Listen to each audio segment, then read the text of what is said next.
Hello, hello, hello, and welcome back, fellow automotive enthusiasts. Glad you are here. Let me give you all a bell for being here. I see we have a good group already showing up early, and I know you've been talking on the side, and that's fantastic. Um, as you can see, there's been a few changes in the shop. Now, it may not look like much as far as where my stuff is, but you can see the big wall is now paneled and painted. So make it a different perspective now with my background and see how this works. But I'm glad you all are here, and I hope you all had a good weekend. It has been a nice day here. We got up to a temperature of, I think, 55 or something, 56. It was nice enough that I could have this afternoon have the door open, this entry door, just to get some fresh air in here while these fumes dried, because I painted this morning, and I'm pretty excited about how it's looking so far. And there's a lot more to do. I don't have all of my signs up or all that stuff. If you can see behind me there, I have relocated the clock. It was it was like way up here before, and I lowered it down to where I could reach it and adjust the time if I needed to, or I can turn on the neon light. You gotta have the effects. But there's more to be done. And you also notice that I have I have my media blasting cabinet up here in the front. That may be temporary. I don't know. I just kind of was looking towards getting the backside. I got to get all that done back there, and that was in the back area. So I just kind of moved it. But anyway, I'm excited about the improvement, and I'm looking forward to getting the rest of the wall done and configuring everything. I might put up some shelves. I've already tossed some stuff out that I don't need, and I'm just looking forward to getting more done. But I'm glad you're all here, and I hope we have a good chat tonight. If you're new to the live stream, it's kind of wide open anymore. We were focusing on classic cars, Mustangs, Camaros, and we will talk about cars, but we have strayed off the path on occasion and talked about movies, food, a variety of things, the weather, and that's okay. That's okay. Just to have time to hang out together and talk about things and, shared experiences, let's say. So, right off the bat, first one in is Ray Buckman. So I'm going to give Ray an individual bell for him being here first. And if you notice, I do give bells. So if you have a good question, sometimes I will reward it with a bell notification, just like on YouTube, a little bell notification. And if somebody gives a good answer, I'll give them a bell. Sometimes it's me. Many times it's people over in the chat box over there have great answers to these things. So good questions. So anyway, Ray, good afternoon, good evening, good night. Today it reached a beautiful 63 degrees. 2 days later, they think maybe 20. Yeah. Well, speaking of which, for us here in Georgia, and this becomes important for me in the next couple days, they're calling for a high today's high was supposed to be 59. I don't know if it might have got there. But actually, it's going to get warmer as it goes on, I think is what they're trying to say. Anyway, high tomorrow is 60. High Wednesday is 60. High on Thursday of 71, which is great. I need to paint a bumper cover. How's that light? Get that light a little closer. I need to paint a bumper cover. And the difficulty is I have the Mustang Jade in the paint area, and I'm not going to do any. I don't think I want to do any painting up here because it's messy, overspray and junk. So it has to be a nice day for me to get the car outside, right? I'm not going to park it out in the rain. I know that, but it has to be warm enough that I can prep the panel, the bumper cover, and get paint and clear coat on it. So I'm hoping over the next couple days, maybe Wednesday, that I can take care of that and get it done because I got to take advantage of the weather opportunities. But yeah, 20 degrees, not a fan. Let's see. Greg's Workshop is checking in. He did a live stream earlier today. I checked in on him. So Greg's been trying to do live streams as well. Glad you're here, Greg.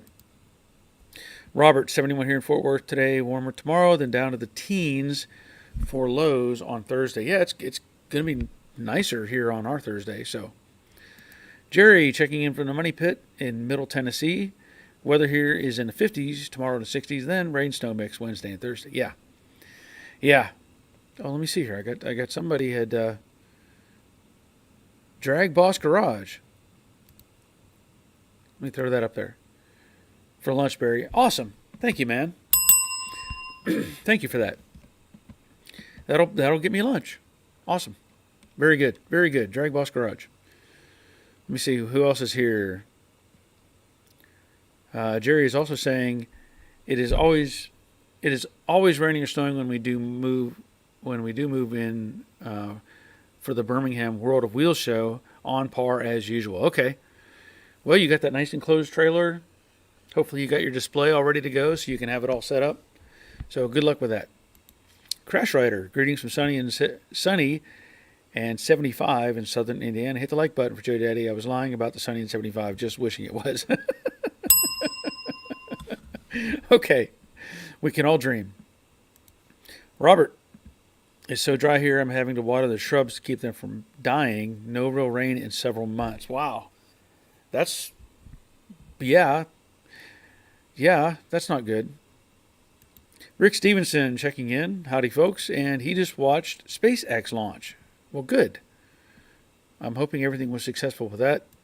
And Robert says, no cruise ships in the way this time. Yeah, it's not good when you have to pause a who knows how many $1 million event because a cruise ship is in the flight path. Not good. Rick says evidently not. Terry, hi Barry and all. 40 today, 8 to 13 inches of snow Tuesday night till Friday. Ugh. Oh, man. Yeah. 40 is nice. 8 to 13 inches of snow, not so much. We actually had here snow. We actually had snow here, not in my direct neighborhood, let's say. West of us, 10 miles, about 10 miles, I was over there during the day on, Saturday? And it was snow on the ground. I mean, the grass was still coming through, but there was snow on the ground, and there was snow on the roofs of the houses. We didn't get any snow just 10 miles west or east of them. So I was like, wow, that's interesting. Jose Franco. Hi, all. Jose, glad you're here. I'm assuming you're not the all-star baseball player, though. You share a common name. I'll give you a bell for that. At least I remember a Jose Franco. Didn't he play? I think he played for a variety of teams, maybe for the Braves. Leonard, evening from the high desert. Glad you're here, Leonard. Richard, good evening from Central Florida. Actually going to warm up for the rest of the week. That'll be nice. Steve, hello all from cold southern Pennsylvania. Yeah. Don't know.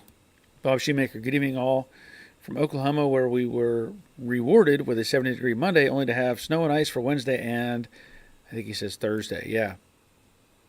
Yeah, they're calling for some sort of big crazy storm coming in across the Midwest over the next, week or so. I don't know. I saw some sort of news broadcast or something that was talking about this big storm with a bunch of moisture's coming up out of the Gulf of Mexico, and it's supposed to hit a cold front up over the Midwest and turn into this big nasty storm. So stay safe, everybody. Dave Conville, hello all. Glad you're here. Give you a Dave Bell. Ray Buckman, yeah, it's going to be cold. Yep. Shane, in the low 30s here in the Berg. Hello all. Glad you're here, Shane. Ray Buckman, wall looks great, Barry. Thanks. I appreciate that. There's still more to do and more to figure out. I had posted some pictures on Facebook, and somebody commented, that looks like a great space for a Joe Daddy's Garage banner. And I had this epiphany. I actually had this banner in a roll-up tube that it's been here for at least a year that I had that thing. I had considered actually doing a giveaway on that, and I forgot about it. And then I thought, wait a minute, they're right. That's a perfect spot for it. Now, I did have my 10th mountain flag up there before, and I will put up another 10th mountain flag. It'll probably go over in this space right here. Um, the one I have is pretty rough. It was actually outside for a period of time. I ordered a new one, so I'm going to put up a new 10th mountain flag right up there. And then, of course, all my other signage will go up, maybe some license plates. I don't know yet. Lightning Rod, good evening from the land of pork and sauerkraut. Yes. I'll give you a bell for that. Hooked on Classics. Hello. I saw you earlier today. Glad you're here, Hooked.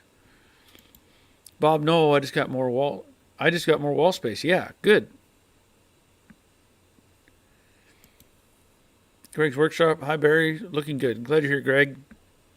Daryl Jones, checking in from my home in western Montana this time. Awesome. Western Montana. I'm assuming the weather is probably cold. I would assume cold up there. Yeah. Stephen Smelly, I guess. Watching from Caliente, Nevada. Nice. That's a new name. I haven't seen that before. So welcome. Glad you're here. Harvey checking in. Hello, Barry. Like the new Wall of Fame. Yes. Yeah, of course I had to put up my Metallica poster. That one I really like that. I like that poster so much. It's a Gimme Fuel. And it's a 55 Chevy with the crazy guy hanging out of it, in flames and all. Really, really cool poster. Joe Pindole, I was just watching your installation install video. Okay. Yeah.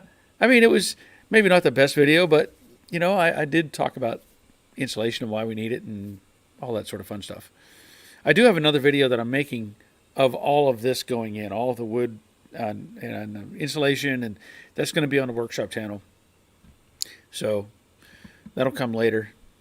Dave Conville, how do we know that's a finished wall, not some video trickery, green screen magic? Because of the Joe Daddy's logo right there, and the neon clock.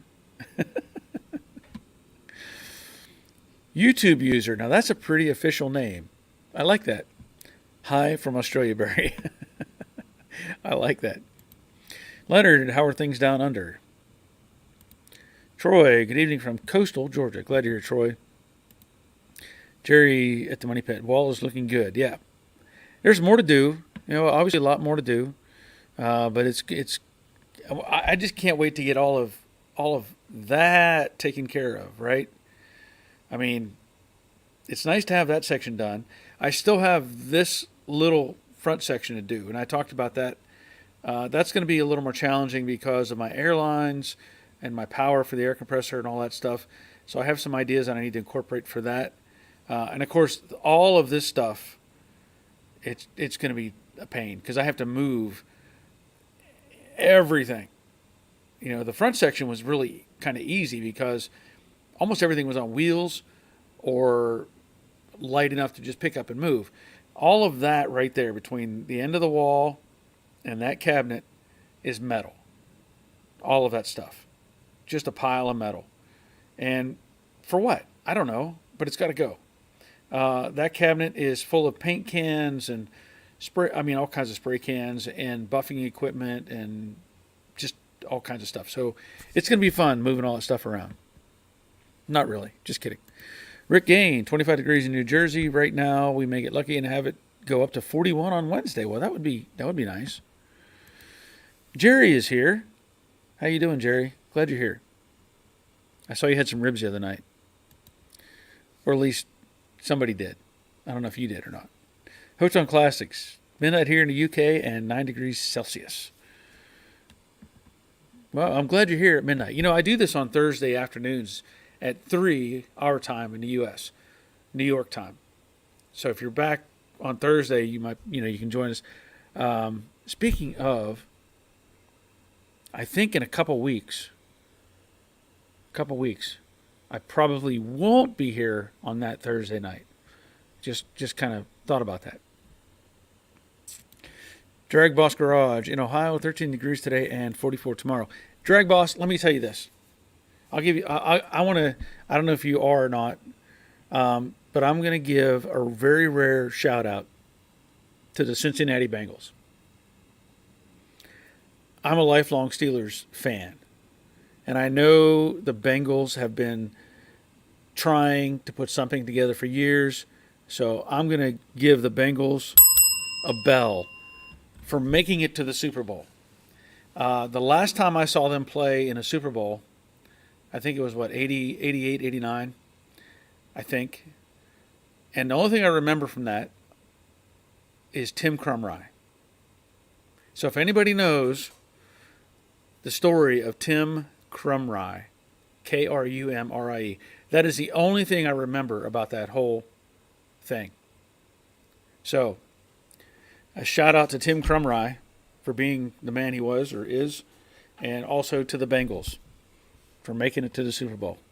If they can represent the AFC North, good. I'm happy for them. Ron Bell, hey Barry, greetings from the Tri-Cities in Northeast Tennessee. Glad you're here, Ron. Bill Goebel, hello from the Rocket City. Glad you're here, Bill. Cameron Carr, good evening. Here in Warner Robins, Georgia, we got a touch of snow Friday night. Cameron, welcome. I don't think I've seen that name before. Glad you're here. Yeah, we had some snow in the next town over. So, not bad. I mean, not like a lot, just enough to know it was there. Stephen, am I saying smell? Is it? I mean, I hate to be wrong about this. Stevens, is it pronounced smelly? Because I mean, that's what it looks like, or is it smelly? I don't know. Thanks. I have a 6.6 fastback. I'll be working on soon. Okay, good. And did you know any with the last name Rios from the 10th Mountain Division? Rios does not ring a bell. However, I served from 85 to 88 when they activated the 2nd Battalion. And I was stationed at Fort Benning all 3 years. So if he wasn't there in 85 to 88, I probably never had a chance to meet him. Jerry says, yeah, what was left over of them? Oh, so you got some half-empty ribs? Like he left you the bones with a little bit of flesh on the edges? Sorry. Third Stall Garage. Hey, Barry, Doug from Third Stall. When you do viewers rides or invite guests, have you done that lately? I have not had a guest invite on here lately. If you want to be on this live stream right now, send me an email. And this is really for anybody. If you want to be on the live stream, let me see if I have my banner. Where's it at? Yeah. Well, where's it at? Oh, banners. I clicked the wrong button. If you want to be on the live stream, send me an email, joedaddysgarage@gmail.com. So if you want to be on, Doug, let me know. Just send me an email, and we can go from there. All right, let's see who else is here. Hooked on Classics. I'm a Metallica fan myself. I will look out for your streams. Cool. Thank you, man. Metallica. Yeah, good stuff. Ray Buckman. That's great for Cincinnati. Really wanted them to beat Kansas City. Yeah, I mean, I was quite surprised that they put up such a good game. Honestly, I mean, their defense did a great job, and I'm hoping they can go and win it all. I'd be happy to see Cincinnati win the Super Bowl. Let's see. Oh, okay, so we had that. Doug had already sent me that. Okay, Shane. Are you doing anything in the paint booth or just main garage? The paint booth was already done. That was already done. I did actually. I don't know if I did videos on that or not. But the whole thing was, I insulated that whole space, and I used the green sheetrock to finish it out, make it more airtight. Up here, I wasn't too worried about having complete seams all sealed, but back there, I wanted everything tight. So I did use the green sheetrock and painted it up, and of course added lighting. But that was, I don't know if I ever did any videos on that stuff, but it's all done back there. Raleigh, hello from Hampton, Virginia. The wall looks good so far. Yes, thank you. Yes. Okay, it's Smaley. Okay. I mean, I don't want to offend, you know. I understand that. Steve, Stephen Smaley. Gotcha. Thank you for that. Rick, what happened with the guy that mistakenly thought his 66 Mustang was a 67? That is a good question. I'm glad you brought that up. What Rick is talking about is, hold on a second. I got to take a drink of coffee. What Rick is talking about is I saw an ad on Facebook for a 67 Mustang. And I've said it before, I will continue to look for cars. If I can find something for the right price, I'll buy it, and I don't care. I'll shove it in the woods because I want to keep building stuff, right? So this guy had his car listed as a 67. And I looked at the pictures, and I quickly identified it was not a 67. It was a, let's say, 64 to 66. The car really wasn't, it was all apart. No doors on it, no interior, no glass. So it's really kind of just a shell. And I said, I said, hey, just to give you some insight, that car is not a 67. And he got kind of offended with me. And he says, I know my stuff. This car's a 67. I had the police some T22 form that I had it verified, and it's a 67. And I was like, well, I went and took pictures of the actual 67 that's sitting outside, and I took pictures of the leftover parts of the 66 convertible. And the big giveaway, just in visual, quick giveaway, was the strut tower braces. Because we know 67 and 68, they bolt on top of the strut tower. And the previous early cars had them welded to the strut tower and then the secondary bracing bolted to the cowl. So I said, this is what a 67 looks like. This is what a 66 looks like. And so he was kind of like still kind of grumpy-ish about it. And then he changed the price of the car. He raised the price. I was like, why would he raise the price? To me, a 67 is probably worth more than a 66. Just my opinion. So I messaged him back and I said, why did you raise the price? And he said, I can do whatever I want. I can sell it however I want. I'm like, oh, well, okay. I'm just curious, you know. So I ended up actually going to look at it today.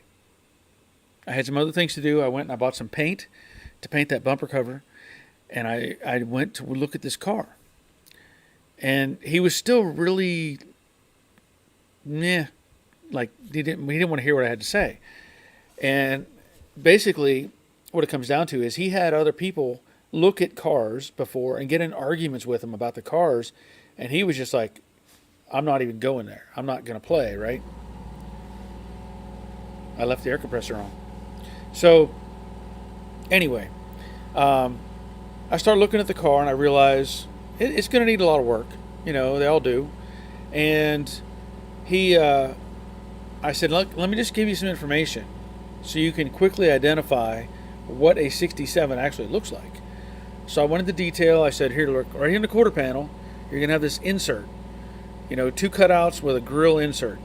And he said, so not the trim thing? I said, no, it actually has a hole there. And then I showed him the tail light. I said, you know, the 4 through 6 has this little tail light, and the 67 and 8 has 3 big pieces, you know, and I kind of was giving him some information. And then he kind of settled down. So from there, I said, do you mind if I check the VIN number just to see what it is? And he's like, no, go ahead. So I went and looked at it. I looked it up online, and it was a 66, like I thought. V8 car with a 2-barrel, automatic, bucket seats, and no options. No power assist. Nothing special. Just a basic car with a V8 2-barrel. So a couple things I looked at. I said, well, do you have the seats? And he said, no, they were in really bad shape, so I threw them away. Okay. And he says he threw away the hood, and he threw away the right front fender. And I was thinking, man, don't throw any of this stuff away. Let somebody see it first. And so then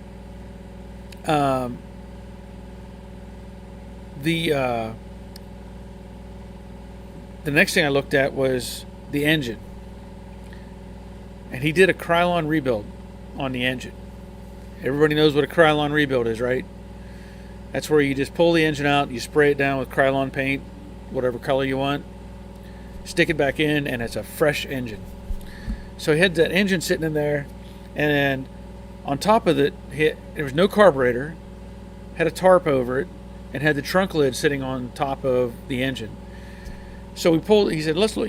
Let me see it." And we pull this off, and first thing I see is the intake is not even taped off.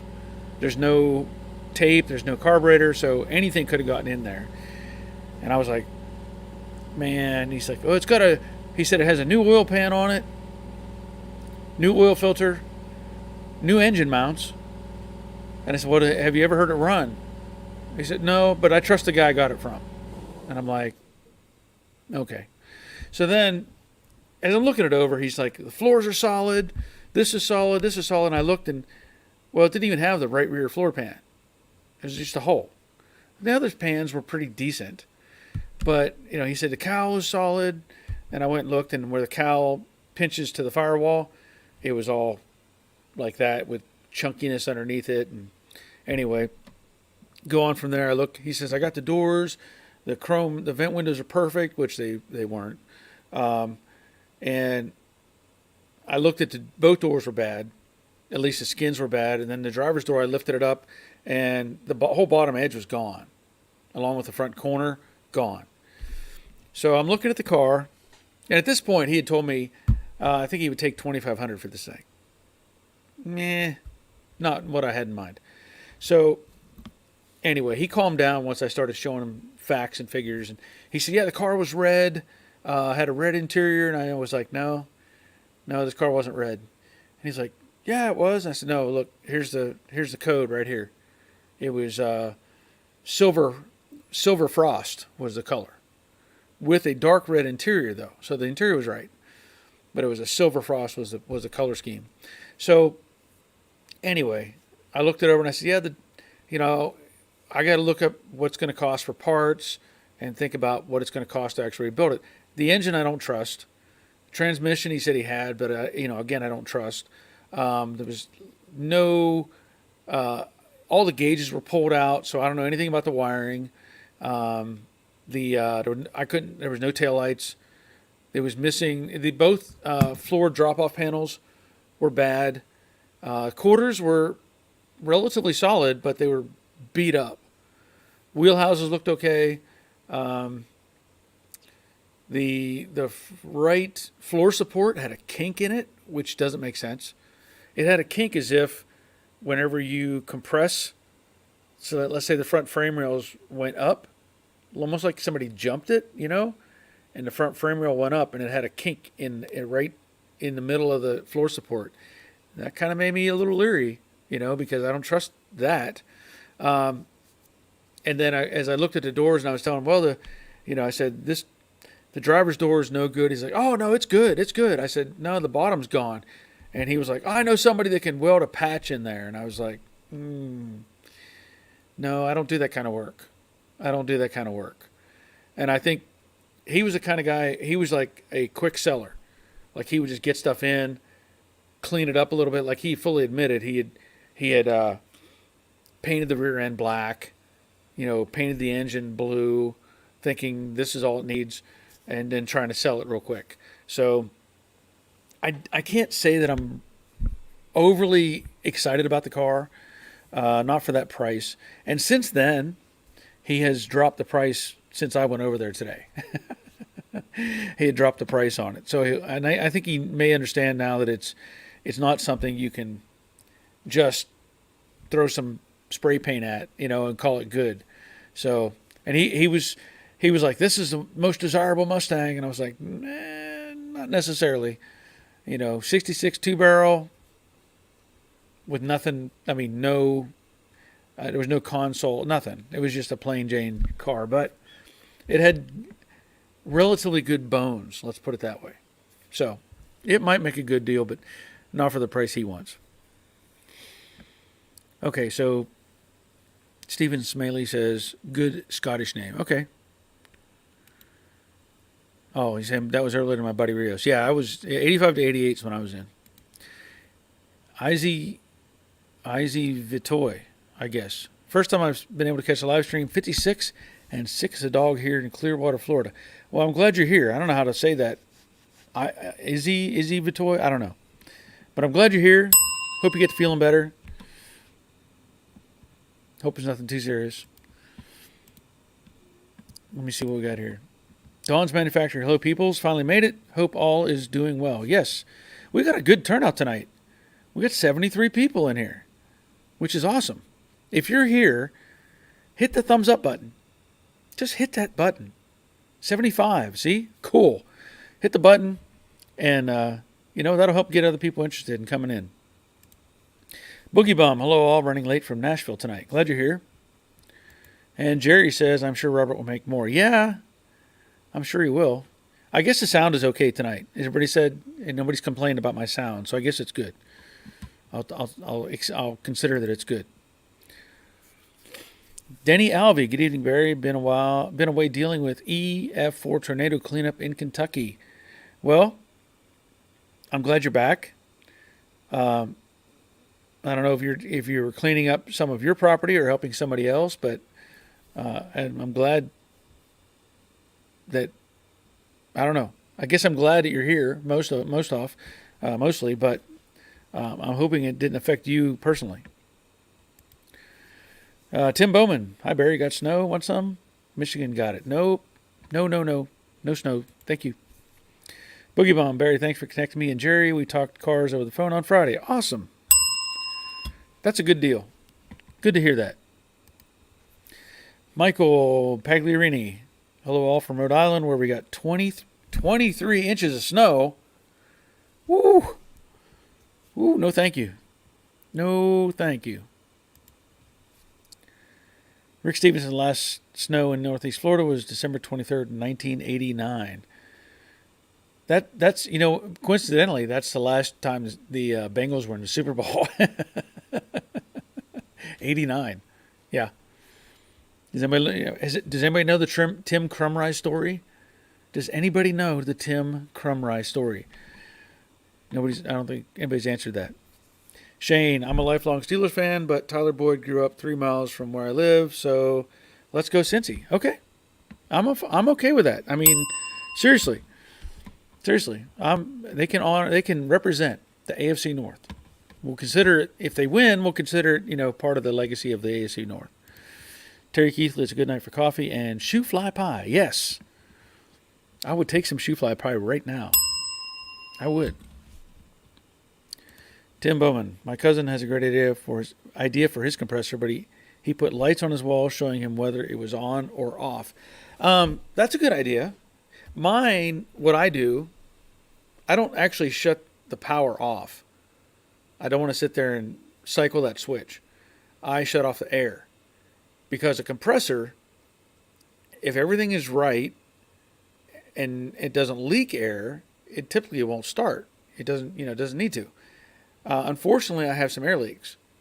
So I just shut off the air supply or the air valve, and it never leaks past the valve. So that's what I do.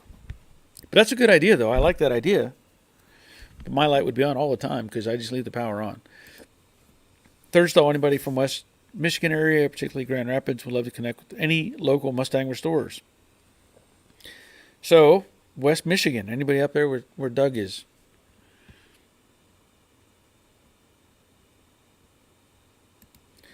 Lightning Rod, shoe fly pie tonight. What? Shoe fly pie here tonight. Oh, man. Dang. I would definitely take that. Scott Himmel, you popped his bubble. Yeah, well, I wasn't rude to the guy. I said, I'm just sharing information with you because, like I said, he was very defensive. He was very, standoffish. And I was like, hey, I build these cars. Let me just show you some things, and maybe it'll help him if he's, wanting to build something or buy another one or something. I don't know. Hooked on Classics, Barry. I'm headed to sleep soon, struggling to stay awake. Well, I'm sorry I'm not keeping you awake. I'm trying. But I get it. It's late where you're at. So, yeah, go to bed. You can watch the show later tomorrow. Leonard Gilbreth, thumbs up. Yes. Thank you, Leonard. Appreciate that. Charles Busby, me too, very late. Me too, very late. That's all right. I'm glad you're here. Okay. So Harvey says sound quality is great tonight. Good. Good. Thank you, Harvey. Hooked on Classics, thanks for the stream. Yes, I'm glad you subscribed. Greg Workshop, Barry, I have never seen snow in my 64 years. Really? Never seen snow? Wow. Well, I guess you just have to watch it on TV. Bob, come on everybody, hit the thumbs up. We only had 7 thumbs up. Oh, we need more than that. We need more than that. Thank you, Bob. Is Vitoy. So at 24 years old, I finally bought my dream car, 66 Mustang Coupe. Car's VIN says was an inline 6, white with aqua interior. Now it's red with black interior and a 289 and older T5, rough but mine. Okay. So did it get converted over to 5-lug? That would be my first question. I hope so.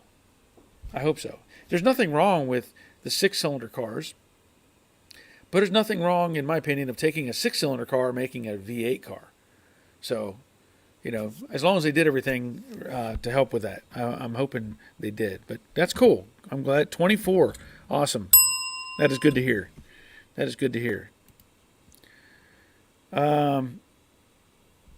Rick Gain, Doug had a nice video converting a flux core welder over to MIG. Good. Well, that's good to know. Lightning Rod. Crumry is perhaps remembered most for the severely broken leg he suffered during Super Bowl 23. Thanks, Kugel. That is 100% correct. Let me tell you, if you haven't seen that video, don't watch it right now. Stay here. But if you haven't seen the video of Tim Crumry breaking his own leg, literally, nobody hit him. He broke his own leg. And he didn't just break it. He broke it. Like the tibia and the fibula. We're not talking the femur. Femur's really tough to break. He broke it with torque, basically. And it is probably one of those that just kind of gives you that feeling. You just have to see it. You just have to see it. It is a violent thing. And like I said, he did it to himself. And I don't know I guess he played after that. I don't know. But the really amazing thing about that, the man snapped his leg and he refused to leave the field. He refused to leave the game. He said, I'm here to play in the Super Bowl. I'm going to sit here and watch. They had him in the stretcher on the sidelines and had him in a leg splint or something. And I think he sat there drinking beer while the Bengals were playing without him. And then at halftime, I think they finally took him to the hospital. Pretty brutal, but impressive that he just sat there and said, I ain't leaving. Dennis, hi all. Finally no snow for a few days. Temperature just freezing, 28 above with sun. Your wall looks good, Barry. Oh, thank you, Dennis. Appreciate that. That's cold. I don't like cold. Hooked on Classics says, night, Greg. All right. Jerry, no snow in 64 years is great. Yeah. I mean, that's amazing, though. You think about it. Here in the States, I would say, well, I don't know what the numbers would be. I would think the bulk of the population in the States has seen snow. I would think. But, Greg's in Australia. And I don't know. I don't even know. I assume there's maybe been some snowfall in Australia somewhere. I don't know. But it is pretty hard to to imagine not seeing snow in all that time. Shane says, snow is just, saying to Greg, snow is just really cold rain. Well, yeah, sort of. Sort of. That really cold rain and snow is sleet. So, snow is puffy rain. How about that? I'll go with that answer. I like that better. Snow is puffy rain. Yeah. You can name your next band out. Call your next band Puffy Rain. Go ahead and market that. Tim, not too sure about any distributors in Western Michigan, but there is a West Michigan Mustang Club, so maybe they could help him. Okay. Well, thank you, Tim. Thank you for that. Dawn's Manufactory. Straight 6 to V8? Yes. Go T-codes. Yeah, why not? Lightning rod. Ouch. Let's talk food, not broken bones. Yeah. Yeah, you definitely have to see the video to really understand it. Brandon. Last week I mentioned a rare 200,000 Shelby was stolen from downtown Tulsa. It was found a few days ago with no fenders, no trunk, and no doors. Engine still in car beat up a bit. Yeah, I've seen the videos on that. In fact, I posted that on my Facebook page. I'm beginning to think that was an inside job. I really am. I'm beginning to think there's something really sketchy going on with that. The reality is, let's just say you have a $200,000 car. Or maybe it's insured for $200,000, right? And the car has, whether it's a real Shelby or not, I don't know. There's some people speculating that it wasn't a real Chevy. It was like a clone or something. It doesn't matter. But let's put it in perspective. If somebody's going to steal that car, it was a beautiful car, it really was. If somebody was going to go through the trouble of cutting through, if I remember right, they cut through a chain link fence, they pried open a garage door, they stole it, and then all they did was take the fenders and the doors and like the hood, maybe the deck lid or whatever. Something doesn't add up. Something doesn't. The engine. I think it had 2 4-barrels on it and all that stuff. It had dirt all over it, like they just covered it up with stuff. I don't think that's a reasonable car thief. Okay, if that car was going to get stolen, to me, it would get stolen, be put in a shipping container, and be making its way overseas. If they were really serious about stealing that car, they wouldn't be stealing it for the fenders, or the doors, or the deck lid, or the hood. No. That wouldn't be some. It almost feels like, I've heard people talk about this, that let's say it got stolen, right? And then the insurance company is going to pay up because it's totaled, right? And then the guy goes back to the auction and buys the car back and already has all the parts that were stolen, puts it back together, revins it, or rebuilds it, whatever. I don't know. Something's really sketchy about that. Something is really sketchy. Anybody else have an opinion? Yeah, let me know. But I think it's something's really sketchy about that car being stolen and not being taken away to Saudi Arabia or something, some other country. Troy, my 65 Mustang was a plain fastback. It did come with an A code, 289 4-barrel automatic disc brakes and power steering. Yeah, well, see, an A code is good. I know this car was not an A code. It was whatever it was, 2-barrel 289. So A code is a plus. I don't know how to say. I don't know how to say Vitoy. Yes, it was converted to a 5-lug, no-name disc brakes all around as well. Not sure where I want to start. I want to modernize the car, Sniper EFI, cut the towers and do a rack pinion, quad link rear. Okay, yeah, that's reasonable. I don't blame you at all. Greg's Workshop. I would like to see snow. Okay, you might get a chance one day. EFI is a must for me also. Okay, lightning rod. Puffy Rain opening for Metallica. Somehow I don't know. I think Puffy Rain would have to open. I don't see Puffy Rain opening for Metallica. I think Puffy Rain would have to open for like Tears for Fears or whatever, something like that. Shane, Puffy Rain and the Sleets. There you go. There you go.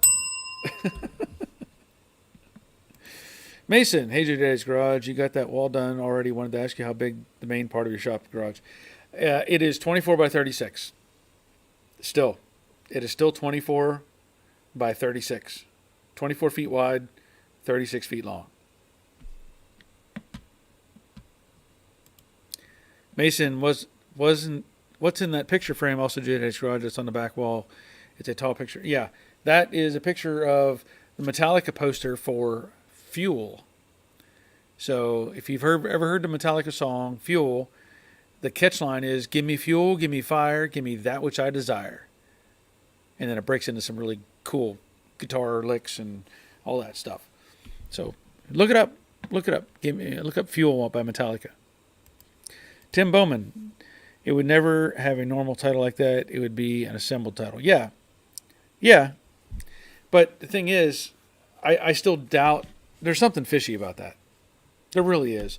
You look at the pictures, and if the guy was really securing that vehicle, it feels like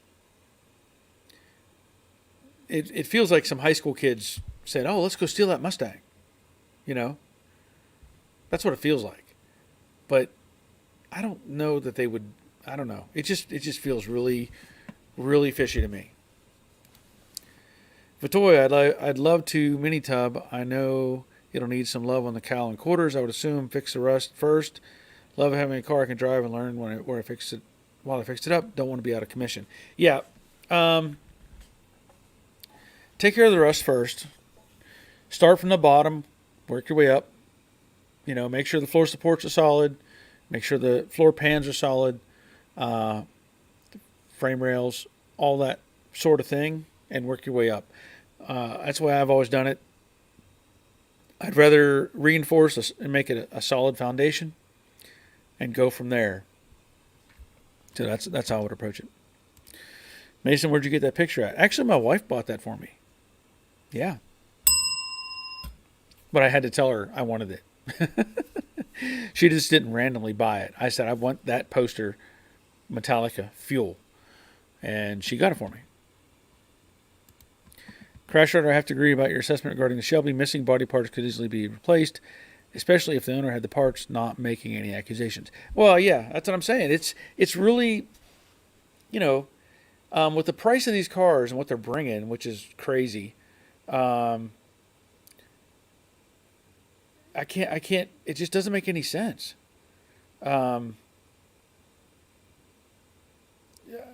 If the insurance, maybe he had it insured for $250,000, I don't know.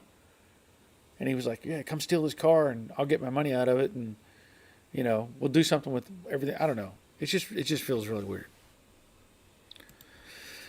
Shane, if you steal a Shelby, you're not stripping off original parts, and you're not stripping off original parts. I guess that makes no sense. Yeah, that's what I'm saying. Fenders, a hood, deck lid, and doors doesn't. No, it just doesn't matter. You know, the drivetrain, pretty important. I don't know. There was even speculation that the data plate may have been stolen off because apparently Shelby had a screw-on data plate on the apron, like independent of the VIN number or something, had a screw-on plate with the Shelby information on it, and I think they said that may be missing, maybe. So you think about that, you know. How much is that data plate worth? I don't know. It just feels really suspicious. Ed Cucciarella, where is Iron Man? You can't find Iron Man? You can't find Iron Man in here? Let me just tell you, all 3 Iron Man are out. All 3 Iron Man are on display. All 3. Mason was going to ask you, when Jade had the original radio, did it have a cassette player or an 8-track? I don't know. When I got the car, it did not have a radio in it, so I don't know what came in it. Dawn says, from the ground up, otherwise you break stuff. Talking about working on the car, repairing stuff. Yes. Start from the ground up. Ray, they did make an arrest in that Shelby case and supposed to get a couple more. Okay. Well, I hope they do. I hope they figure it out, because it just doesn't make any sense. Robert, he wanted to do some mods to the car, so have it stolen and the parts removed. You want to upgrade and then buy the car back if the insurance company totals it, which is unlikely due to its value. Yeah, that could be. I don't know. Lighting rod. Shelby missing the VIN tag. Run, don't walk. Yeah. I don't know. It just feels really sketchy. Raleigh, oops, I only saw one. Now I have to look harder. Yeah. Keep looking. They're all three out here. Puffy rain. Enter snowman.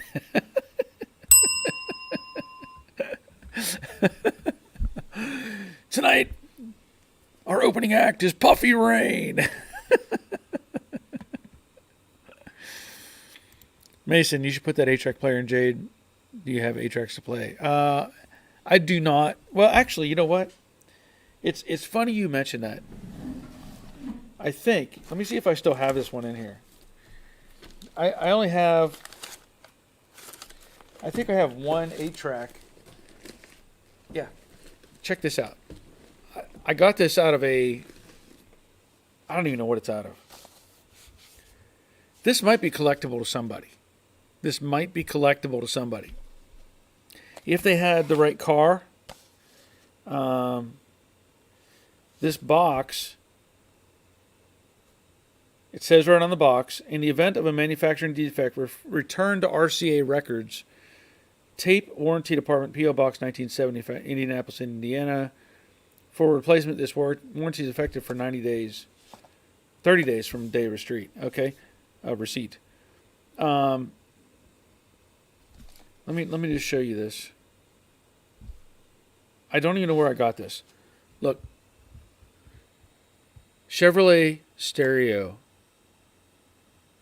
Okay, 8-track. What this is, it has I guess it has 4 songs on it. Number 1 is Contemporary Hit Parade. Actually, no, it has more than that. It has a bunch of songs on it. Contemporary Hit Parade, Arthur Fiedler, Boston Pops, Everything is Beautiful. A bunch of others. Ragtimers, Tie a Yellow Ribbon. Screen Themes. Living Strings Play the World's Most Beautiful Melodies. Theme from a Love Story. Sons of the Pioneers, Cool Water, Floyd Kramer, The Morning After. There's several other ones on there. Easy Listening. Chevrolet Classic, Salute to America. Hugo Montan something, The Book of Love. Ed Ames, they call it The Wind Maria. I don't know. This is all kinds of stuff. I don't know what year this is from, but there it is. Now, this would have been put in a car, obviously with an 8-track, and it was, if you had, again, I don't know what year this would have come from. This is RCA Stereo 8. That's what it says on it. But this would probably be a very collectible thing or display item if you had a car show. Let's say you had a Chevelle or something. You would want this as part of that package. You want to display this with your car. So I don't even remember where I got this from. I really don't. But it's one of those things that I've just held on to.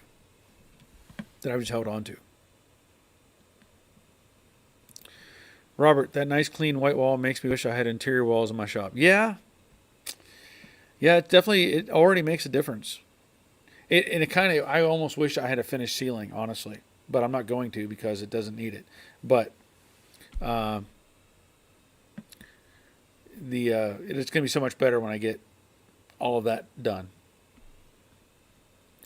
Rally, I was told Mustangs had a VIN in more than one place. Yes, they do. The early cars, the let's say 65 and 6, had a VIN number on the left apron, left front apron, exposed by the fender. There was a notch in the fender that was VIN number was located. The other VIN was on the other side, on the rear apron, under the fender. You couldn't see that one. As far as I know, those are the only two VIN numbers actually on the body. And of course, it had one on, would have had it on like the data plate, or the door plate, whatever. On the 67, it had one on the driver's apron for sure.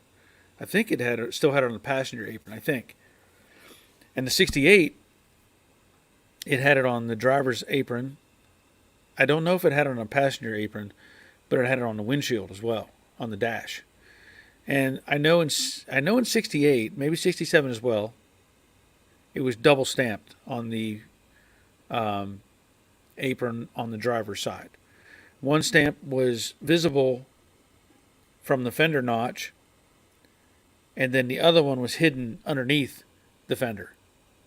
And that way you couldn't just cover it up, or like if you wanted to cut that out or something or restamp it, you would have to at least take the fender off to fix both stampings.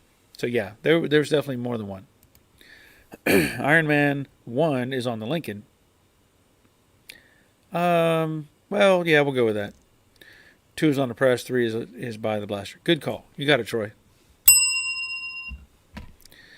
Robert, I used to have a couple of those tape to 8-track adapters. Yeah. Yep. Shane, what could possibly go wrong with an 8-track tape? Yeah. What could possibly go wrong? As long as you have a matchbook, I think you're good. As long as you have a matchbook, that's all you need. Rally, you're not supposed to tell Troy. I got in trouble with that. Lost some cool points. Yeah, he already gave it away. Crash Rider, OMG, I've been looking for that tape for years. Sorry, I'm lying again. Greg's Workshop Barry, got to go see you later. Okay, thanks, Greg. Glad you were here. Dennis Paulson, AJJ 8-track tapes had 4 tracks on them. Some had more, or all. I guess all 8-track. You hit the J's on there instead of the L's. Yeah. Yeah, some had more for sure. Lightning Rod, Puffy Rain, accordion player rocks. Hey, speaking of which, I'll just put this out there because I think it's fun. I have a friend who is a one-man band. A one-man band. That's all he does. And it's pretty much all he's done. I know out of high school, he became he was in the Air Force. I don't know what he did much after that, but he was a musician all the time. Always a musician, primarily a trumpet player. And if you look up Zoop, Z-U-P-E, just look up Zoop. He goes around, traveling around, and plays music for people. It could be anywhere. Could be at a small venue. Could be at a retirement home. I mean, it doesn't matter. He loves to play and perform. So if you look up Zoop, Z-U-P-E, he's got some polka music out, which I just find it humorous as can be. He's written some Christmas type songs, and it's all polka music. And not all of his stuff is polka music. But what's amazing is, to me, the guy is so talented. He's won Grammys for his music, and he has written songs for like TV shows and stuff like that. So really, really neat guy. Really neat guy. But I think he's got some videos on here. I think it's Zoop, like Z-U-P-E, and the Polka Commandos.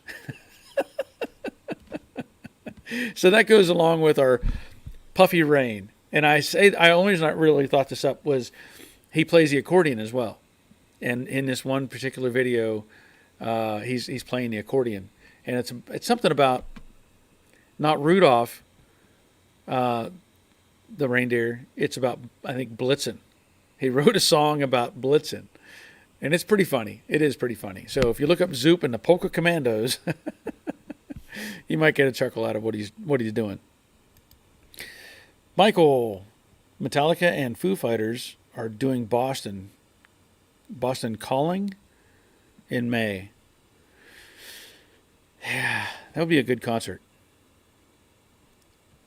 That would be a good concert. I have a lot of respect for what is it, Grohl? I don't know, whatever the guy's name is, the lead for the Foo Fighters. A lot of respect for that guy. He's a really down to earth guy, from what I can gather. Riley, talking about VINs, I did a Marty report on my 67. It came off the line. Light blue exterior, black interior, and power assist steering. Oh, and 3 days late off the line. Interesting. So light blue with a black interior. That's kind of an odd combination, honestly. I picture a light blue. Usually they went with a blue on blue interior or a double blue. They had some options there, or maybe even a white interior. But a black interior, that's interesting. That's interesting. Thank you for that, Rally. Scott, it's not drywall, is it? I did my garage. What a mess. Put OSB. That's the way to go. It is not drywall. It is a thin plywood. Oop, I got junk in here. It is a thin plywood.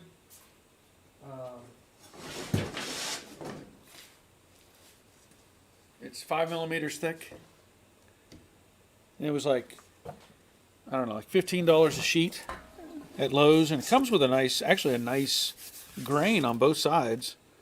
I will say it took 3 coats of paint for that to be fully coated. But yeah, I didn't want to use sheetrock. I did put sheetrock in the back of the shop, where I paint stuff. But up here, I'm not worried about. I didn't want all the taping and sanding. This stuff, you can just cut it, put it up, put some nails in it. You're ready for paint, basically. I didn't worry about the seams are okay. There's a couple spots where it may be off, just kind of like one sticks out a little further than the other. Doesn't matter. Doesn't matter. Mason, I should play my cassette tape of Dire Straits, Money for Nothing. Yeah, that's a good album, or good tape. Good album. Dawn's Manufacturer. Then there's a tribute band Fluffy Rain. Okay. I have not heard of Fluffy Rain. I came up with Puffy Rain. So, but the same concept. That's awesome. Charles Busby, I had a non-factory quadraphonic 8-track. That's cool. I like your little image there, the dual 4s on your thumbnail. That's pretty cool. Troy, since my cool points have been revoked, I'm going to go see everyone on Thursday. Okay, glad you're here, Troy. Glad you're here. Jerry, see you next time. Dinner is ready. Okay, glad you're here, Jerry. Cameron, your videos have been a lifesaver. I'm restoring a 66 coupe, and your bodywork videos have saved a ton of headache for me. Thank you. Awesome. Well, I take tips. I accept tips. Glad to hear it helped. Randy Wilson says, hey, Joe. Hey, Randy. Michael, on my 65, the driver's door hinges have 5/16 bolts on the door side. The passenger side has 3/8 bolts on the door side. Any ideas on why? Well, my guess is you have an aftermarket door. That's my guess. Because I've seen that before with doors that I put on that had 5/16 threads in the door. Now, is that a big deal? Probably not. Some people have drilled and retapped them to the larger size. I don't think it's going to make that much of a difference. But that's what I'm going to say is it's probably most likely an aftermarket door. I've seen that. So, good question though. And why? That's another good question. They may have skipped around, I don't know, let's just say some copyright patents. I don't know. You know how it is. Make something slightly different so it's not an exact copy. So maybe that's their loophole, was able to get away with putting a smaller diameter bolt in there or something. Steven, what's the best way to find out your, find out what your car came with and colors and such? I can find all that with the VIN somewhere. Actually, there's a couple of ways you can find it. Hopefully you have a data plate still on the driver's door. That's your first thing to look at. Secondly, like the car I looked at today, it had the VIN numbers on the aprons where it belongs, but there was also a screwed down data plate stamping. Like it's a separate piece that actually gets screwed to the car, and that had the same information. So you look for those two things and see what you can find. I don't know that. I mean, you could do a Marty report if you really wanted to know, but all that information is going to be on those two plates. Good question, by the way, Steven. Lightning Rod. Juzzy Smith is another great one-man band. He is awesome. That guy is amazing. And like my friend plays keyboards and he sings and he plays a trumpet and I think he's saxophone, all kinds of instruments. But Juzzy is just like, I don't know how his brain works. I mean, we could all sit here and, right? But Juzzy is like out of this world with his rhythms, the instruments he's playing, and all the stuff he's doing all at the same time. It's like hard to keep up with. Yeah, he's amazing. I'll give you a bell for that. But your quarter panel video helped me out a ton on my current job. Thanks for taking the time showing fitment. Awesome. Glad it helped. And I'll say to you, tips are appreciated as well. Rally, and V8 3-barrel with automatic. What? Wait a minute. What were you saying, Rally? It came with a 3-barrel? I hope if you had a 3-barrel carburetor, you've got something. You've got something. So I'm hoping that was just a mistyped number there. Dawn, Michael probably probably stripped at one time. Well, but they're 5. Am I wrong? Wait a minute. No, could be stripped because that's a smaller diameter. 5/16 is smaller. Unless I'm looking at it backwards. Am I thinking? Maybe I'm thinking about it backwards because I've seen different size bolts in aftermarket doors. Maybe I was thinking about it in the wrong way, but still, I did see smaller diameter bolts in aftermarket doors. Rally 2-barrel, not 3. Stupid fat fingers. Randy, looks like you made some progress cleaning up shop. Mine is full of Mustang engines running out of room. Yeah. Well, I've got 2 engines sitting back here, at least 2 that I need to get rid of. 2 big block Chevys, a 427 and a 454. And,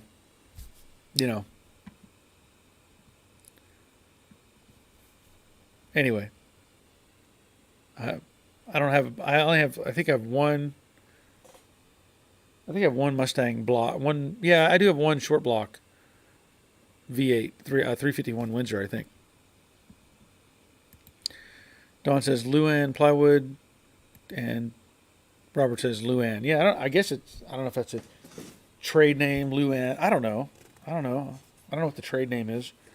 But it's just thin 5mm plywood. Pretty simple.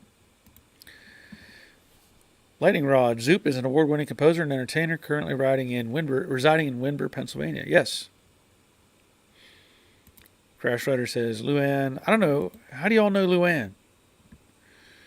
Winged Warrior. Man, I haven't heard from you in a while. I'm glad you're here. I'll even give you a Dave Bell. Glad you made it. Glad you made it. Hope all is well with you and yours. I know you're busy doing stuff, right?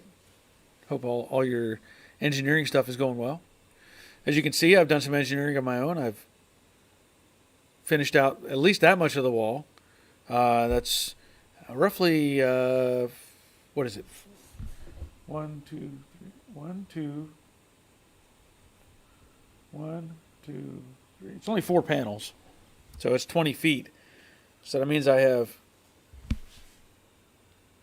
26, no. That's not 20 feet. 16 feet. I've got 20 feet to go. Sorry, 16 feet. That new math really got to me. Tim Bowman looks like Luann paneling. Great choice. Better for hanging tools and stuff. Yeah. Yep. The Horton David. I have a 66 to restore, but I don't know where to start. Start at the bottom and work your way up. I don't know what condition your car is in, but I always start at the bottom of the car. Don't do body work on the quarter panels and the fenders and all that stuff.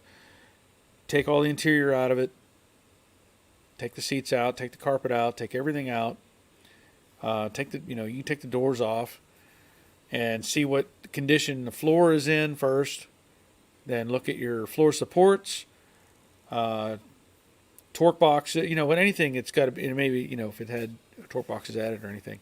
But make sure everything underneath is solid and then work your way up. So if you got to do like floor supports, floor pans, firewall, cowl, work your way up from the bottom. And then do everything else. Identify whether the quarter panels are bad. And then I would say, as I try to emphasize this, only do one side at a time. So if you're working on a quarter panel, you need to replace the wheelhouse. Don't start cutting off both sides. Don't do that. Use that other side as a measurement point. Work your way, let's just say one side or the other. Once you get the bottom right, go to the quarter panel, see what it needs. If you have to replace it, remove it. Go to the wheelhouse, see what, if you have to replace it, and go on from there. Crash Rider, I would have been first on the Luann, but I was in the middle of taking a bite out of my piece of chocolate pie. Well, chocolate pie should come first. Terry, this is Barry's version of Pink Floyd's The Wall. Yeah. Shane, thanks, Barry. I have to go, and sorry for starting the puffy rain syndrome. That's all good. Dawn, thanks for all the help. Rear main seal is fixed. Awesome. So we talked about that. Let me get a better bell. You used a screw and a slide hammer to get that out, I hope. The Horton, they still have a patent on a car from the 60s? Well, it may not be a patent, but it probably copyrights. Yeah. I don't know if they've ever really patented the car per se, or if they did, it's long gone. But they probably have copyrights. So that's probably how they look at it. Ray, Barry, and all, great show. Catch y'all on Thursday. All right. Glad you were here. Steven, gotcha. The car is a 66 fastback, but the doors are from a coupe. I'll have to look around for another data plate, I guess. Thanks. Yeah. Yeah, if you don't have the right data. Now, you can get, here's the thing, though. If you want to, my understanding is you contact Marty Report, and I think they can remake the door plate. So they'll take the VIN number. That VIN number will have information in the archives, and they can remake that data plate for you. So contact them if you don't find it anywhere else. But I would still have it remade. I would still have it. I would want that on the door. So, Marty Report. Check them out. Charles, package the Chevy motors uninstalled with the Camaro. Well, I could do that. That's not a bad idea. Actually, you know what's funny about that though? What's really funny, I think, the other Camaro that I did, the other '68 that I put quarters on, tail panel, redid everything that somebody else had done, but I did it the right way. Um, that car came with a 454 in it. I'd forgotten about that. Came to me with a 454 in it, and I ended up pulling that engine out and selling it separately. And then I sold the car. So maybe that would be a good selling point. I could add that in. Say, yeah, I've got this 454 over here. I'll chip in for another whatever $3,000 or something. Luann Platter. I don't know who that is. Clark, I dated Luann. She was thin. That's why they call it that. uh, Ed Cucciarella. Luann is the lead singer of Fluffy Rain. Lead singer of Puffy Rain is what Lightning Rod says. And nothing else matters.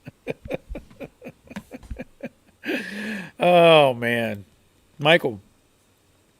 The hardware all looks like factory bolts with the star washer, but the door could have been replaced because there's no data plate. Yeah. Well, usually if you look at the inside of the door, just considering whether it's a factory or aftermarket, um, you can kind of look at the condition of it, kind of, and it might give it away whether it's really clean inside or has some rust and corrosion inside. So just kind of look at the inside of the door if you can. Scott, you need to build a COE. I would love to build a COE. I would. But I have to find the right one. And I'm not sure what that would be, but yeah, that would be great. Robert says it might be an early 65 door. They had some oddities to them. Well, that's okay. Steven, that's awesome. Great info. Thanks. Oh, wait a minute. Lightning Rod says Marty reports are only good for 67 plus Mustangs. Ah, really? Well, you know what? I'm not saying maybe they can still make a data plate, though. Maybe. Maybe they can still make a data plate. And maybe you can just tell them it was this color. You can make up your color. I don't know. I don't know what the parameters are. I don't know if you're allowed to tell them it's like, because there's got to be, I would think somewhere there had to be something that ties that information together. But if that's all it's good for is 67 and up, well, that may be. Stephen, yeah. And Robert says, info is only for 67 later. Very little 66 info was saved. Okay. Well, I was wrong. I was wrong. I don't know. I haven't kept up with it that much.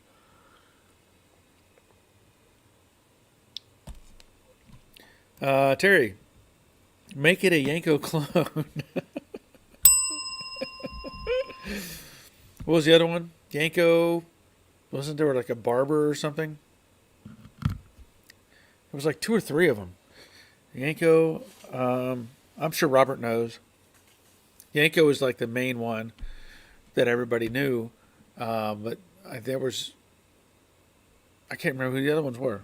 Something with a B. I think there was one with a B. I'm sure Robert knows. Stephen, I think they might be available. I had a 64 F100 that had replacements available. Okay. They might. They very well might. Yeah. The Yanko clone he's laughing at.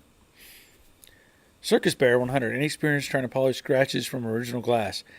No. I don't have any experience doing that. I've heard people doing that. I would assume you're going to need some super fine, sandpaper to get there, and some water and whatever. But I have not tried it, so I can't help you with that. Robert, can anyone remember the lady's name that saved all the info from the circular file at Ford before Marty bought it? No. I don't. But I'm glad she did. You know, it's funny you talk about the details and this information. Um, the Studebaker, because I want to talk about Studebaker. Studebaker has fantastic documentation of all of their production. At least my understanding is they have fantastic. Because I know I sent them a VIN number for a '64 Commander, Daytona, whatever, and they had everything. They had everything. The dealer that bought it, the full build order, uh, everything on that car, which is pretty impressive. Robert, Baldwin Motion. Yeah, that's the other one. It was there. I think there's one more. I think a Baldwin Motion, a Yanko, but I think there was like another. There was a few dealers that were doing that stuff, but somehow I think there was another one. Now Copo wasn't actually like a dealer thing. That was a code for ordering it. But they called it the Yanko Camaro or the Baldwin Motion. But the Copo was a coding to order that. James, Marty Report will make the data plate only if you could find the build sheet. 65, 66, usually behind the cluster, back seat frame, or under carpet. Okay, so Stephen, there you go. If you can find the original build sheet, which was behind the instrument cluster, and if you're lucky, it won't look like this. This is the build sheet out of Jade. This is the build sheet out of Jade, and as you can see, there's really nothing left to this build sheet. I think the only thing you can read on it that you can read on it, I don't even know. It says it's got an X on color. Delete center seatbelt. It has delete center seatbelt, and export group 73. It has an A on that, and it has an X for tachometer, so no tachometer. I don't know what this coding is. So it has a 2 on mats or an S on mats, or I don't know, and 1 on the vent system. But that's all. That's all I really have. Nothing I could, and not enough information to say, oh, that's from this particular car. But I took it out of that car, so that's a good way to look though. Under the behind the instrument cluster, the back seat frame, or under the carpet. If it's under the carpet though, it's probably gone. Let's see. Vitoy, where do you get your metal from? I know it's kind of all over, but for the quarters and cowl, I'm nervous of fitment. This is a car that I'll be learning just about everything. Do so the less work, the better. Well, I've used stuff from Dynacorn, and I'm okay with it. You know, it's good stuff as far as it goes. A lot of I've made videos and I talked about how like quarter panels or something, front fenders that I had on the 66 car. They came in a box that had Taiwan or whatever on the box, but Dynacorn actually took a sticker and put on top of that and claimed it. This is Dynacorn. Really wasn't. It was just the same old fender. But the Dynacorn panels now, if they've got weld-through primer on them, silver, that's a Dynacorn part. So, you know, I can only say if you can get Dynacorn, you're probably better off. Probably. But there are some other brands out there that are okay. You know, but I can't point to a name and say, you know, get this one or this one. I don't know. Everything I used to get, I would get at Mustangs Unlimited, and I would drive to their store, have them bring the parts out, and then I would inspect them so I knew what I was getting, and I could tell whether, you know, it was good or not based on my experience. So that's all I can really say. But, you know, typically if you get Dynacorn, you'll be good. Randall ordered Willwood disc brakes for the front of my 67 Cougar today. Good. Good, good. And Lightning Rod says, Robert, Lois Emminger is the answer for the woman who saved the files. Dave, are you thinking of Baldwin Motion Chevrolet? They also did performance upgrades. I believe they're out in Long Island. Yeah, Baldwin Motion was one. I don't know why I keep coming up with something like Burger. I don't know. I don't know why that you know. And then of course you have the modern guys who what's his name? He's Lingenfelter is one. But who's the other guy? There's a Chevy guy, not Hendrick. But they do the like turbo mods. And they do it not to just like they do it to any car. They don't really care if it's Chevy or not, I don't think. And Terry says Copo. Yeah, Copo again was a code for the custom cars. Robert says thanks. All right, Steven. I'm looking. I've looked around for it, but no luck on that. Yeah. Marshall, howdy folks. I've heard that with glass and trying to refurbish it. If you can feel the scratch with your fingers, it will not buff out. I'm planning to improve my fastback rear glass. Good luck. Well, I hope you can figure it out. Boogie Bum. Months ago, I found a car detailer YouTube video that used Ceraglass glass polish when restoring scratched glass. All I remember is it was a lot of work for marginal results. Hard to justify the effort. Yeah, that's why I just left alone with the glass that I had on Jade. There's some scratches in the rear glass, and I was like, the windshield I replaced, but I'm like, I'm not going to worry about it. If I would, I'd just buy all new, be done with it. Michael, Maryland Mustang can make you a data plate, but you need to supply the build codes. It's like $30. Okay, so there's some information. Thank you. And Steve is asking if you need a build sheet for that. James, NPD fenders are great. NPD for quarters. Kentucky Mustang will put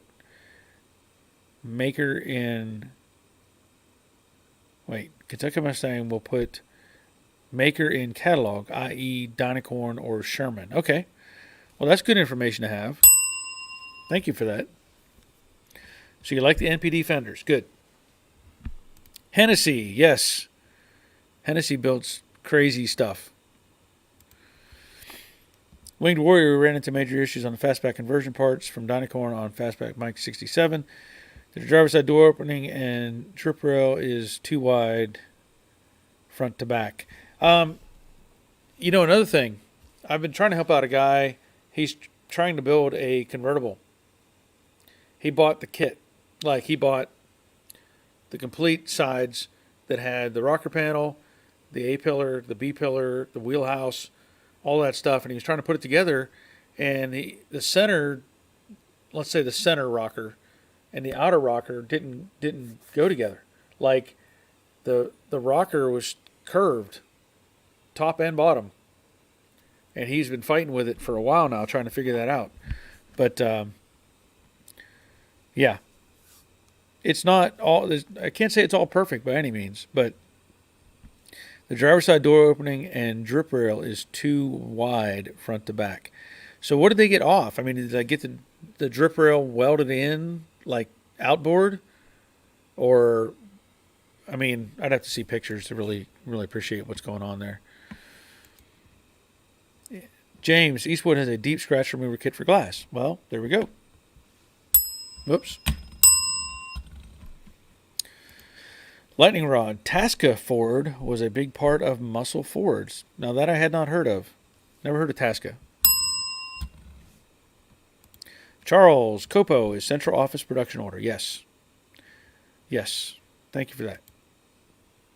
James, just don't concentrate on the scratch. You can buff a dip into which will look wavy. Yes, that is another good point. Because you got to think, it's just like doing body work, in my opinion. If you're trying to eliminate a scratch, you don't eliminate that much material of the scratch. You've got to eliminate this much material, honestly, to try to transition it. So that's where you have to, is it really worth it? If you're working on that one spot, you can end up with this wave in the middle of your glass, which would not be any better than the scratch, in my opinion. Michael, that was a good answer, James. Michael, the replacement engine of my Chevelle is a Copo LS6 Winters Foundation. Interesting. And Marshall, aftermarket sheet metal is crap. Yeah, well, yeah, that's pretty blunt, but yeah, I really can't argue that. Really can't argue that. Oh, yeah, I'm going to be, I've talked about it before, just kind of changing direction here a little bit. I'm debating on whether, I've mentioned before that I do Uber Eats, right?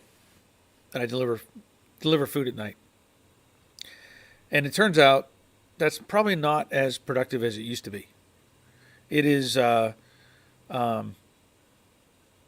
it's not doing that good. It's not doing that good. I've had a real drop in return on that. And here lately, what's really affecting me overall is the number of accidents that I'm seeing. In the past probably month, I've seen at least one accident during the week. At least one. And the last one I saw was pretty violent. And I mean, like, when I'm saying saw the accident, I've actually seen two cars impact each other 150 feet in front of me. And as I continued on the next week, I arrived on a scene right after these cars had impacted, and they hit hard. And I'm like, you know what? I don't know that I want to be doing this anymore. So I may have to find other things to do to generate revenue, honestly. But I'm thinking about doing more, I don't know how to label it, like influencer videos where I talk about products, maybe on my other channel somewhat, or maybe someone here, maybe do some tool videos, stuff like that, and make some affiliation connections with Amazon. So I can show the product and say, this is how it works. This is what I like and don't like. I've had good luck with that on my other channel, showcasing like Lowe's or Cobalt tools. I've had good returns on that. So that may be something I may have to look into more as I continue forward, because I'm telling you, all these cars out there, people are just crashing into each other left and right. And it feels like the risk may not be worth the effort. Let's see. Winged Warrior, the length of the drip rail chrome is longer than the drip rail on the driver's side. Not sure how they did that. Going to make a custom drip rail patch. Mike already painted and is mostly assembled. Okay.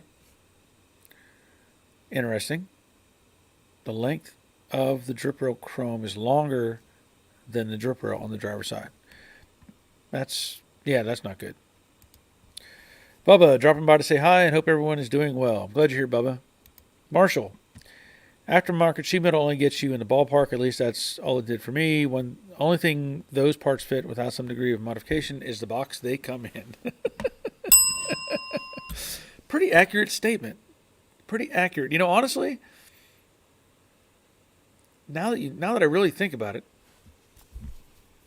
I don't know that there's anything that I didn't have to modify, especially building that convertible. Like, I don't think there's anything that I didn't have to modify, except maybe the tail panel. I think I got an original tooling tail panel, and that's the only thing that I didn't have to modify. So that's a good, valid point. William Gill, I'm going to say Gill. 10th Mountain, Hua, yes. Climb to glory, brother. Yes. Winged Warrior, the glass is too short for the door opening on the driver's side as well. Front to back, they appear to have welded the whole driver's side assembly wrong. Ooh, that's not cool. The driver's glass is too short.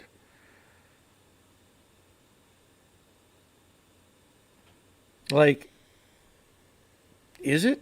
Well, I guess, I don't know. I mean, I take your word for it.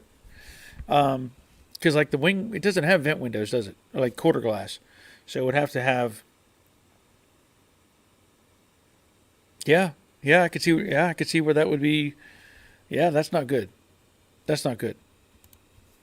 Robert, I would really like them without the drip rails. Much cleaner without them. Yeah, and that's something I'm going to consider when I do get to doing the fastback conversion. I uh, I will consider just eliminating those drip rails. I know that somebody has contacted me already, asking me, if and when I get that car together and done, what I may want for it as far as price. So I don't know for sure yet. But if I get all the parts for it, and I may kind of advertise it as, hey, if you were interested in this, this may be my ballpark figure for what I want to do. And if you are interested in that and you want me to do custom work, otherwise, let me know before I get too far into it. So that may be something I look into. But yeah, I agree that it is cleaner without the drip rails. Raleigh was thinking the same thing. My drip rails on the 6.7 are pretty rough. No replacements for coupes. Valid point. Rick, stay safe, everybody. I have to bug out early tonight. Nice time here this evening. Don't forget to hit the thumbs up. Yes, by all means. Thank you, Rick. Terry Barry, is the thing still on the lift? It is. Yeah. It is. I don't know. It is, unfortunately. But that's okay. I'm still trying to I'm going to, take care of the shop. Because I don't want to drag anything else in here until the thing on the lift is gone. Phil, finding blisters under the paint is devastating. Moisture under the body filler, rust dots. The show must go on. Oh, man. Yeah. Yeah, that's not good. That's never good.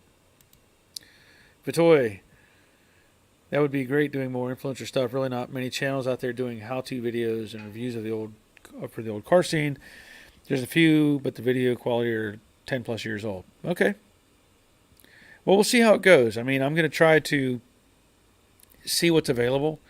I'm not against putting out more videos, but I have to do it in a way that I can, make a profit from it. Obviously, I'm always getting bombarded with emails from companies in China. Let's just say it. I did a video on a battery jumper, and the thing was great. Did a great job. It did exactly what it was supposed to do. Since then, I've had like probably 6 other companies contact me wanting to send me a battery jumper box that's a totally different brand or whatever. And the one company, I said, well, what are you going to pay me to do this? I was like pretty blunt. I said, what are you going to pay me to do this? I said, oh, we won't pay you. I was like, oh.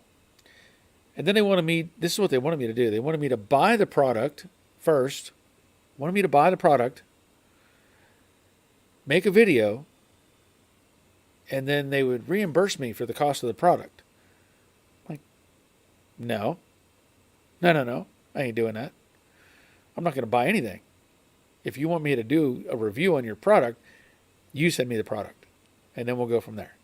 And I may even consider, I've heard of other influencers, whatever you want to term, where I think Robert had mentioned to me that there were people who they'll do a review on a tool or product, whatever it is. They charge X number of dollars, and they tell them up front, you're not going to see the video until I put the video out. Like, whether you like it or not, this is what you're going to get. Like, if I don't like your product, I'm still going to tell people.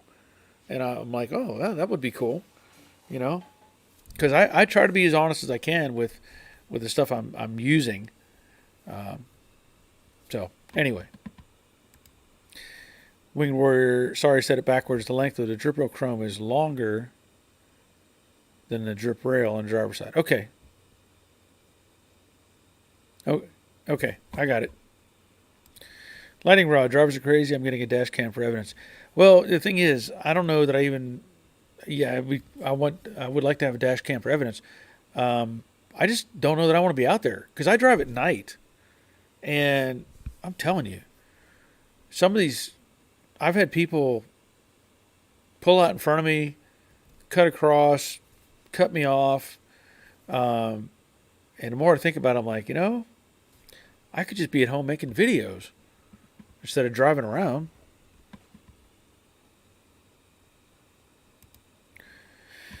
Roberts, since these are fair weather cars now, the drip rails really aren't necessary. I get that.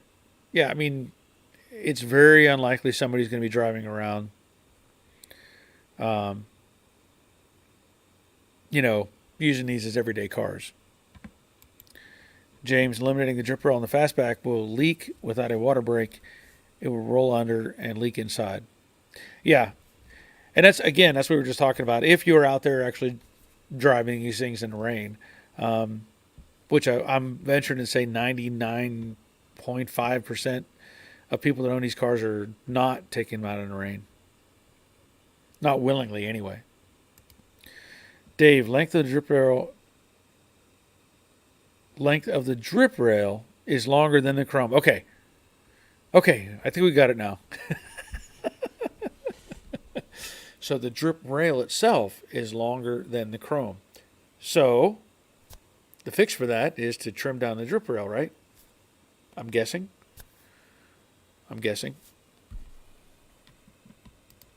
Jeep Dad, I echo the comment about aftermarket sheet metal. I bought 2 different rear GT valances for my 66 coupe and neither fit. I finally gave up and ran standard exhaust tips. Yep. Yeah. All custom. William, how much of a PETA is it to attach new front frame rails and aprons to a 65 Mustang coupe? Depends on what you consider difficult. Now, I actually showed a video on the 66 convertible, the car that I basically hand built. And I put in the front frame rails, and I didn't use any like measurements from some data sheet or something. And my method may be rudimentary, but I actually used another car kind of as a guide. And my biggest thing was a piece of 1-inch square tubing. And you go, what? Well, if you go back to my video on the Brooklyn Pony, I used the piece of 1-inch square tubing as a reference point off of the floor support. Basically, pushed it up in place. Let's say you could put a jack or something. Took a measurement, brought it forward, and took a measurement to the frame rail, the original frame rail, and replicated that on the other car. So, again, I had a reference to use, but it's not that complicated. Probably the easier thing to do, depending again on what condition everything is in, is build yourself a temporary jig. So if you have the car, let's say sitting on a pinch welds on a support, jack stands, whatever, and you build a jig out of wood to where you have a location for a height, and then you could do a cross measurement, whatever, for side to side. Have that ready to go. You cut out that bad frame rail, you put the new one in place, you set the jig in place, weld it back in. Just saying. It's not overly complicated, but a simple jigging system is going to work for you. Now, aprons are easy. That's not hard. The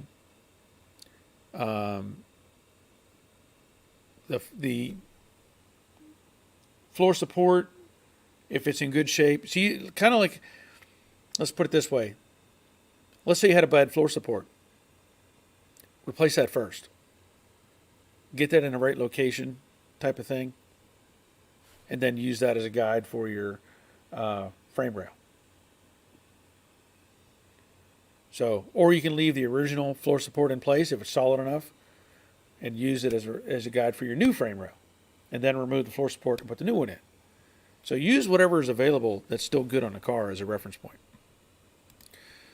Lightning rod, we love cars. Oh, that's a good question, by the way, William. Good question. Lightning rod, we love cars, but don't drive them because of the idiots. Yeah, that's pretty accurate. Robert, I have had to do very little to the GT rear valves for my 66. Just a little bending tweaks, and it fits really tight. Okay.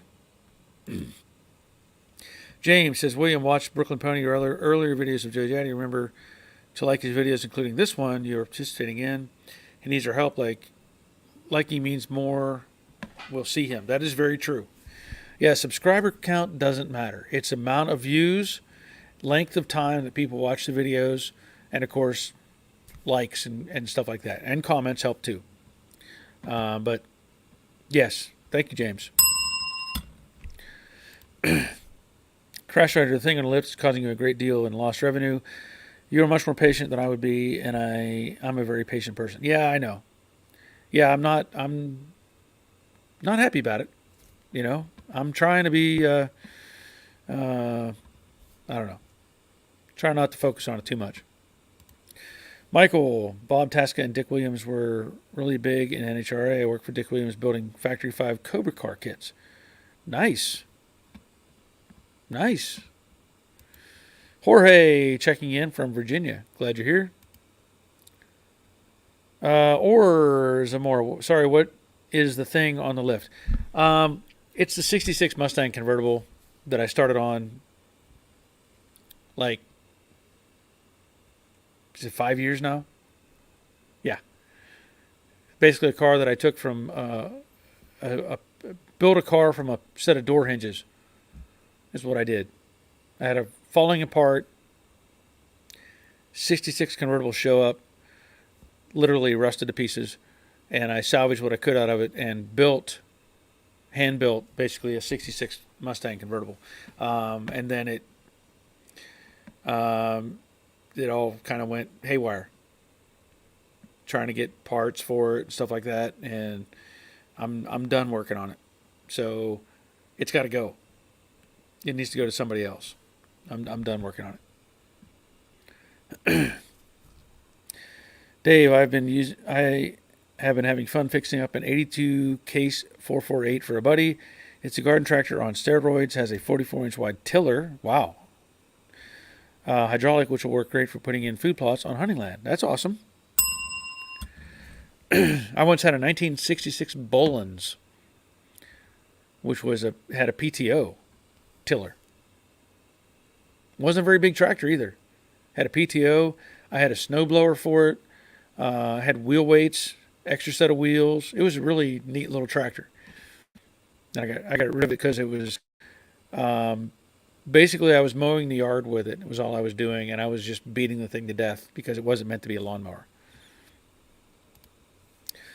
Robert sent pics of the rear valance fit. I have it a lot tighter and more even than any cars I've seen at car shows.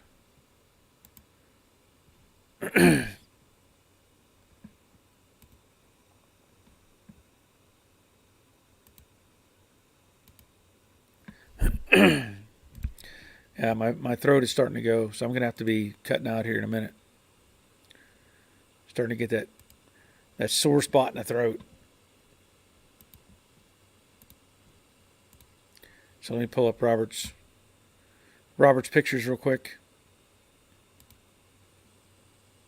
Yeah, that looks pretty good.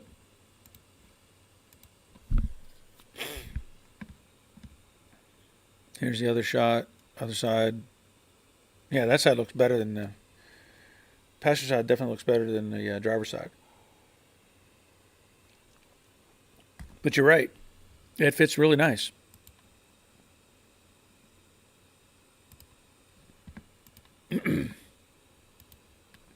Charles Tasca was instrumental on the 428 Cobra Jet development. Oh, well, that's good to know. Let's see, Scott. More work taking out frame rails. Well, it is work, but it can be done.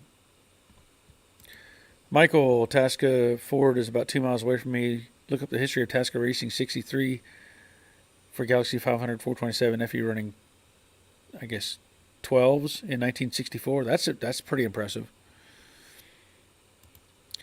Dave, good to see you, bud. Have a good night, all. Glad you're here, Dave. Lightning Ross's task was a huge part of Ford's success. Okay. Yep.